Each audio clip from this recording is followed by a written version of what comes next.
अस्सलाम वालेकुम। जानबूझकर नमाज मत छोड़ें।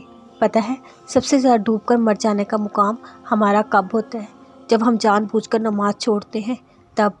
ये जानते हुए हमारे पास वक्त है फिर भी हम कोई ना कोई बहाना ज़रूर बनाकर नमाज को क़ज़ा कर देते हैं। इतनी सुस्ती होगी हम लोगों को जानबूझकर नमाज मत छोड़ने, वरना बाद में हमें पछतावा होगा। अल्लाह ताला की ज़ात तो मोहब्बत के काबिल है, तो चंद मिनट हम क्यों उसको नहीं दे सकते? हमने हमेशा थोड़ा दुनिया में रहना है।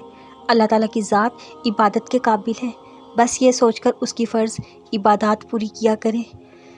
जिसने जानबूझकर नमाज तर्क की उसने गोया कुफ़र किया। अल्फाज की ताकत। पता है ज़बान के अल्फाज में बहुत ज़्यादा ताकत होती है।